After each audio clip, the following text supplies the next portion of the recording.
ಅಂಬಿಕ್ ಅವರು ಅಶೋಕನ ಬಗ್ಗೆ ಹೇಳೋದಾದ್ರೆ, ಯಾಕಂದರೆ ಈ ಸಿನಿಮಾದ ಆರಂಭದ ಹಂತದಿಂದ ನೋಡಿದ್ದೀನಿ ಅವ್ರು ಪಟ್ಟಂಥ ಕಷ್ಟಗಳಿದೆಯಲ್ಲ ಈ ಸಿನಿಮಾಗೋಸ್ಕರ ನಿಂತಂಥ ರೀತಿ.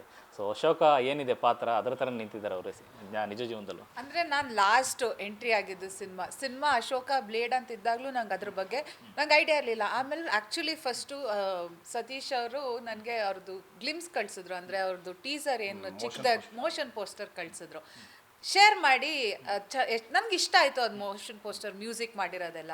ಅದು ಆ್ಯಕ್ಚುಲಿ ಅದಾದಮೇಲೆ ನಾನು ಸಿನಿಮಾಗೆ ಎಂಟ್ರಿ ಆಗಿದ್ದು, ಅದಕ್ಕಿಂತ ಅಲ್ಲಿವರೆಗೂ ನಾನು ಸಿನಿಮಾಗೆ ನಾನು ಬಂದೆ.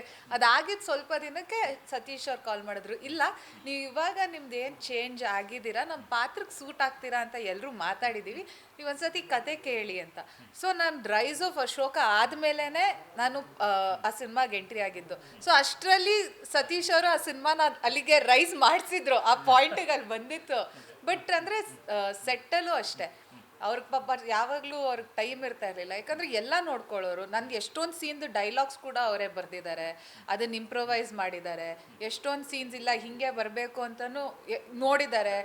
ಪ್ರೊಡಕ್ಷನ್ನು ಮಾದೇವ ಸಾಂಗಲ್ಲಿ ಅದು ಅವತ್ತು ಏನೋ ಸರಿ ಇರಲಿಲ್ಲ ಅಂತ ಎಲ್ಲ ಕಿರ್ಚಾಡಿ ಕೂಗಾಡಿ ಅದೆಲ್ಲ ಆಗಿತ್ತು. ಸೊ ಅದೆಲ್ಲನೂ ನೋಡ್ಕೊಂಡಿದ್ರು. ಸೊ ಅಂದರೆ ಆ ಕಷ್ಟ ಇದೆ, ಇಡೀ ತಂಡದ ಕಷ್ಟ ಇದೆ.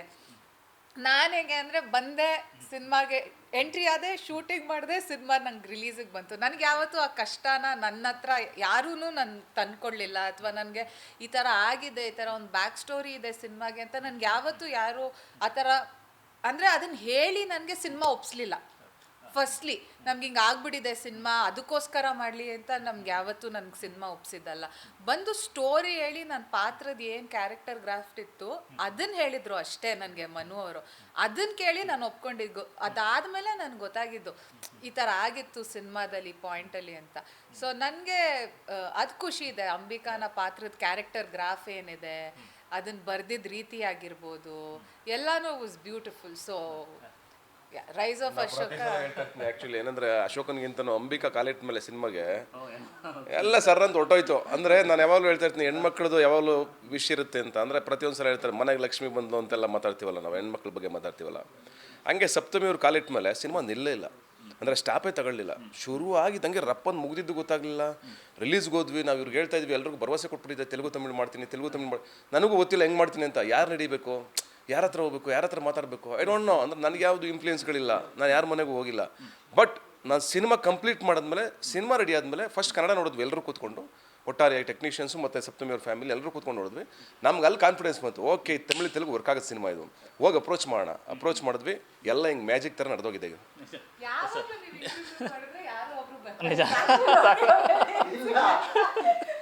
ನಿಮ್ಮ ಕುಟುಂಬದ ಜಡ್ಜ್ಮೆಂಟು ತುಂಬ ಚೆನ್ನಾಗಿದೆ. ಆ್ಯಕ್ಚುಲಾಗಿ ನೀವು ಫಸ್ಟು ನೋಡಿ ಸಿನಿಮಾ ಒಪ್ಪಿದ್ರೆ, ಇನ್ನಂಥದ್ರಲ್ಲಿ ಈಗ ತೆಲುಗು ತಮಿಳಲ್ಲೂ ಕೂಡ ಎಲ್ಲ ಕೂಡ ನಮಗೆ ಕೊಡಿ ಸಿನಿಮಾ ಅನ್ನೋ ಮಟ್ಟಿಗೆ ಮಾರ್ಕೆಟ್ ಕ್ರಿಯೇಟ್ ಆಗಿರೋದು ಭಾಳ ಖುಷಿಯಾಗುತ್ತೆ. ಯಾವಾಗಲೂ ಸಿನಿಮಾಗಿರೋ ಪವರೇ ಅದು.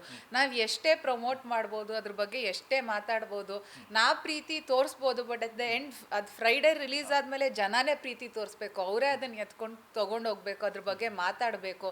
ಅದು ಬಿಟ್ಟು ನಾವು ಇನ್ನೇನು ಮಾಡೋಕ್ಕಾಗಲ್ಲ. ಬನ್ನಿ ಅಂತ ಕರಿಬೋದು ಅಷ್ಟೇ. ಅವ್ರು ಬಂದು ಅದನ್ನು ಎಂಜಾಯ್ ಮಾಡಿ ಬೇರೆಯವ್ರಿಗೆ ಹೇಳೋದು ಅದು ಜನಕ್ಕೆ ಬಿಟ್ಟಿರೋದು. ಆ್ಯಂಡ್ ಇವತ್ತು ಅದಾಗಿದೆ. ಅಂದರೆ ಎಷ್ಟೊಂದು ಕಡೆ ಡಿಸ್ಟ್ರಿಬ್ಯೂಟರ್ಸ್ ಅವರೇ ಇಷ್ಟಪಟ್ಟು ಇವತ್ತು ಸಿನಿಮಾ ಡಿಸ್ಟ್ರಿಬ್ಯೂಟ್ ಮಾಡ್ತಾ ಇದ್ದಾರೆ. ಇಲ್ಲ ಈ ಸಿನಿಮಾ ಗೆಲ್ಲಬೇಕು, ಚೆನ್ನಾಗಿ ಬಂದಿದೆ ಸಿನಿಮಾ ಅಂತ. ಸೊ ಅದಕ್ಕೆ ಯಾವುದೇ ಒಂದು ಆರ್ಟಿಸ್ಟ್, ಯಾವುದೇ ಒಂದು ಸಿನಿಮಾ ಆ ಥರ ಆದಾಗ ಒಂದು ಖುಷಿನೇ ಅದು.